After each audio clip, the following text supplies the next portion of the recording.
Imagine holding a tiny piece of history in the palm of your hand, an everyday Roosevelt dime that, for one lucky collector, turned into a ticket to a surprising payday. Today, we're diving into four seemingly ordinary dimes that really pack a punch. The elusive 2005 Roosevelt dime and three other dates that error hunters and treasure seekers have marked with red circles. If you've ever felt that thrill of spotting something unusual in your change, you're in the right place, because by the end of this video, you might never look at your pocket change the same way again. Let's kick things off with our first contender, the 2005 Roosevelt dime. The Roosevelt dime series began in 1946 to honor President Franklin D. Roosevelt for his leadership of the March of Dimes campaign against polio. Fast forward nearly 6 decades and millions of these dimes later, and you'd think they'd all look pretty standard, but a handful of 2005 issues veered wildly off course. The most celebrated variety from 2005 is the broad-struck error. In 2022, one of these broad-struck dimes graded at Mint State fetched well over $1,000 at auction, proof that what looks like a lazy press on a coin press can be pure gold to the right buyer. This error happens when the collar that normally constrains the planchet fails to engage, allowing the metal to spread outward under the dies. The result is a coin that appears oversized, with design elements flattened near the rim, a dead giveaway if you know what to look for. But that's not all. Some 2005 dimes turned up with improperly annealed lamination, giving them a so-called black beauty look as the surface develops dark, flaky spots of separated metal. Collectors prize those lamination errors because they're both dramatic and rare. A sharp example in Mint State might bring in the low to mid hundreds of dollars, whereas a poorly circulated one can still clear $50 at modest venues. Then there are off-center strikes, cut breaks, where chunks of die metal detach and leave raised voids on the coin, and even tiny die chips that create odd extra eyebrow lines above Roosevelt's eye, all of which add small premiums of $10 to $30 if the flaw is clear and centered. It's worth contrasting these with a typical 2005 dime in circulated condition. Most trade hands for just their metal and face value, which is 10 cents. But when you spot one the moment it lands in your palm, notice it feels a touch too thin, the date a hair off from the rim, or the surface darker than usual, it pays to take a closer look under magnification. In Mint State, MS 60, 65, a perfect, flawless 2005 Roosevelt dime fetches between 30 cents and $1.25. Nothing to write home about unless you're filling the last spot in your typeset. Yet once you layer on an error, values can jump into the 3-digit range or more. So next time you roll through a jar of change, pay extra attention to your dimes. A quick inspection under a loupe could reveal raised planchet spreads, odd laminations, or off-center dates. Even a dime that looks just a little off might be worth $50, $100, or might just become your new favorite conversation piece. Now that we've uncovered the secrets of the 2005 dime, stick around as we move on to our next featured coin, the 1996 issue, which hides a whole different set of quirks and record-setting sales. Switching gears now from the techno quirks of the mid-90s to another era entirely. Let's zero in on the 1981 Roosevelt dime. If you grew up in the early 80s, you probably remember jingling up pockets heavy with copper-nickel-clad coins. Yet some of those clinks hid little surprises waiting to be discovered. First up is the infamous repunched mint mark, often called the RPM. On certain Philadelphia and Denver strikes, you'll find a tiny P or D stamped twice, sometimes even 3 times. Each impression slightly askew. It's like the mint worker got a little too enthusiastic swinging the punch. In those crisp, brilliant, uncirculated pieces, the double D or P can look like a miniature shadow trailing the main mark. Collectors love these because they're easy to spot under low magnification and genuinely scarce. A high-grade RPM specimen can command anywhere from $100 to $250, depending on how dramatic the overlap appears. But if you thought that was the only party trick, wait until you hear about the 1981 off-center strikes. These occur when the planchet shifts beneath the die, causing a portion of the design to be cut off and often leaving an unstruck rim on one side. You might stumble across a coin where the torch handle or Roosevelt's chin is mysteriously missing. Most of these off-center errors are minor, just a few percent off-center, and trade in the $20 to $50 range. But on rare occasions, a specimen juts out 50% or more, revealing a crescent-shaped blank on one side. Those bold misalignments can soar to $300 or more in mid-state. Then there's the curious double-die reverse variety on the 1981 issue. Instead of Liberty or the date, the reverse's wheat stalks and olive branch can show telltale doubling. It's subtle. Often you'll catch it first in the leaves before you see any doubling on the inscriptions. In high grades, a sharp double-die reverse might fetch $75 to $125, but in circulated condition it can still net you $20 or $30 if the doubling remains crisp. You'll also find cuds on this year, but they manifest differently than in other dates. Tiny blobs of metal near the rim, around Roosevelt's shoulder, or inside the torch flames. They're not the flashiest of errors, but to the die-break connoisseur, they're every bit as collectible. Expect to pay in the $15 to $35 range, depending on how eye-catching the breach is. Now, don't overlook the planchet anomalies. In 1981, a few dimes struck on defective planchets ended up with lamination splits, where layers of metal peel away in thin flakes. You'll see silver-colored inner layers flaking out through the copper-nickel surface, like peeling paint on an old pickup truck. Those lamination errors, especially in uncirculated grades, can bring $40 to $80. In messy, well-worn examples, they still fetch $10 to $15. As for pure, error-free specimens, a full-blown MS-65 1981 Roosevelt dime usually trades for a couple of dollars, maybe $3 if you find the right buyer. But bump up to MS-67 and you're in the rare high-grade club. Only a handful are known, and those have sold for up to $25 at auction. So again, it's the imperfections that make a dime interesting. When you're examining your 1981 dimes, start with the mint mark area.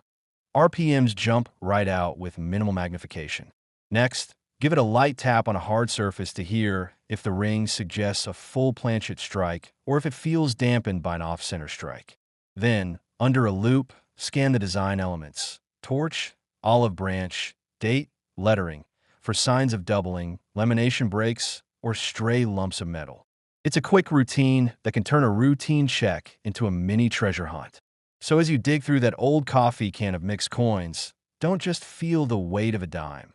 Look for the stories pressed into its edges and rims.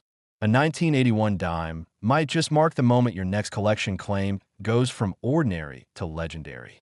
And stay tuned, because up next we'll tackle the final contender in our lineup, the 1982 Roosevelt dime, and its own arsenal of mint-time mysteries. Sliding right from the early 80s into the mid-decade, the 1982 Roosevelt dime sneaks in as our final star, and it doesn't disappoint. If you thought your spare change was just spinning out everyday commerce, think again. The 1982 issue hides some of the quirkiest planchet and striking oddities of the entire Roosevelt series. To start, you might spot a 1982 dime that's surprisingly lightweight because it's struck on an aluminum bronze planchet. Sounds crazy, right? In the early 80s, the U.S. Mint experimented with alternative metals to cut production costs, and a handful of aluminum bronze planchets wound up in the dime press. These dimes are pale gold in color and feel almost weightless compared to the standard copper-nickel clad. Collectors go absolutely nuts for them. In circulated grades, you're looking at three-figure prices, while pristine, full-color, uncirculated pieces have sold for as much as $1,000 when they surface at auction. Next up is the famed 1982 double die obverse. Unlike the subtle ghosting you might find on other dates, this variety exhibits a bold second image on Roosevelt's profile. His cheekbones, hair strands, and even the dateline can appear to have a second, slightly offset silhouette. Enthusiasts often refer to these as dramatic doubles, and in sharp mint-state condition, they've crossed the $500 threshold. Even in circulated condition, a well-defined double die can net a couple of $100s. But wait, there's more. The 1982 dime is also known for a peculiar broad strike pattern. Similar to the famed 2005 error, These dimes escaped with missing collars, causing the metal to flare beyond its normal boundary. What sets the 1982 version apart is the raised rim that sometimes curls like a tiny volcano lip. Few examples in high grade have been documented, and those that turn up can command $400 to $600, especially if they're free of scratches and retain full luster. One of the less flashy but still collectible anomalies on the 1982 dime is the off-center strike. While most land just a few percentage points off-center, making them worth $20 to $40, rarer half to two-thirds off-center specimens overshadow other off-center dates because of their bold blank crescents and complete design loss on one side. Mint state versions of these dramatic strikes have sold north of $300, a testament to the thrill collectors get from seeing half a Roosevelt face juxtaposed against a blank planchet. Then there's a fun slice of numismatic detective work in spotting the tiny cut errors. On some 1982 dimes, you might find a blob of extra metal on the torch flame or along the rim near Roosevelt's chin. These small hiccups occur when fragments of the die chip away, creating raised islands on the coin's surface. They typically fetch $10 to $25, but if you've got a clear, well-centered cut in an MS-64 or higher, you can push into the $50 range. All right, let's bring it home. We've journeyed from the experimental broad strikes of 2005 back to the planchet surprises of 1982, uncovering double dies, off-center kicks, lamination flukes, and more along the way. Each of these dimes reminds us that even the smallest pieces of metal can carry big stories, and, in some cases, hefty price tags. So next time you empty your pockets, remember, history, intrigue, and perhaps a handsome prize might be hiding in plain sight. Keep that loop close and your eyes sharp. Your next treasure hunt could be just a dime away. And speaking of surprises, let's pivot from the modern oddball to a classic that's been baffling collectors since the late 90s, the 1996 Roosevelt dime. At first glance, a 1996 dime looks utterly mundane, just another change we flipped through our pockets decades ago. But beneath that unassuming surface lies a handful of error and variety treasures that can transform a 10-cent piece into a mini jackpot. The story begins at the Philadelphia Mint, where the 1996 dimes were struck on steel planchets coated with copper. This was part of the post-1982 copper shortage solution, so every dime bore a distinctive reddish-gold hue atop a silver core. Most of the millions produced rolled into circulation without incident, but a tiny fraction emerged with the wrong planchet. Imagine peeling back the copper layer only to find a pure steel center shining through. It's that unmistakable flash of silver at the edge that sets hearts racing. Collectors classify these as copper-washed steel reject dimes, and a handful escape quality control, slipping into general circulation. Today, a well-preserved example of this freak of minting can command anywhere from $200 to $400, depending on how crisp the copper finish remains and whether any of that metallic sheen has worn away. In heavily circulated grades, you might still fetch around $100 simply because finding one in average pocket change feels like spotting a unicorn in your laundry. Beyond planchet mix UPS, the 1996 dime is famous for its double die obverse variety. If you peer closely at the date or the lettering, particularly the word Liberty, you may notice a ghost image, a faint doubling that wasn't supposed to be there.